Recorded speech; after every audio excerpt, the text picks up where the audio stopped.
২৯তম আন্তর্জাতিক বাণিজ্য মেলার উদ্বোধনী অনুষ্ঠানে পৃথিবীর অন্যতম ঘনবসতির এই দেশের প্রায় ১৮ কোটি মানুষকে সৃষ্টিকর্তার অনন্য উপহার হিসেবে উল্লেখ করেন ডক্টর মোহাম্মদ ইউনূস।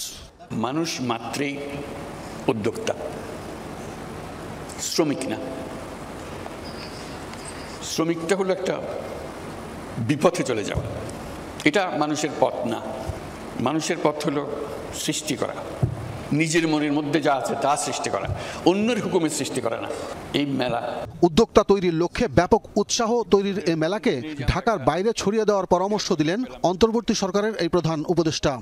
এই মেলার প্রস্তুতি সারা বছর ধরে চলবে, জেলায় জেলায়, উপজেলায় উপজেলায় বাছাই করা কে ফাইনাল মেলাতে জায়গা পাবে, কার বুদ্ধি সবচেয়ে বেশি, এই উপজেলাতে কার বুদ্ধি বেশি। কাজে উপজেলায় উপজেলায় প্রতিযোগিতা হবে, প্রত্যেক উপজেলা থেকে ৩ জন ৪ জন যা আপনারা বিচার করেন আসবে, তাদের জায়গা পাবে, তাদের সমস্ত খরচ সরকার বহন করবে। নোবেলজয়ী এই ব্যক্তিত্ব বলেন, তারুণ্যকে যথাযথভাবে কাজে লাগাতে না পারলে ভবিষ্যতে নতুন বাংলাদেশ গড়া কঠিন হবে। অবাক কেন, অসংখ্য রকমের কাজ করে তরুণরা, কিন্তু কোথাও স্বীকৃতি নাই, সরকারি স্বীকৃতি নাই, অন্য ব্যবসায়ী মহলে স্বীকৃতি নাই, কিন্তু তারা অনেক জিনিস করে, ছোট ছোট ছোট ছোট জিনিস করে, অত্যন্ত চমৎকার বুদ্ধি নিয়ে এই দুনিয়ার সব কাজের ফাঁকে দিয়ে সে একটা ব্যবসা নিজে সৃষ্টি করে ফেলেছে।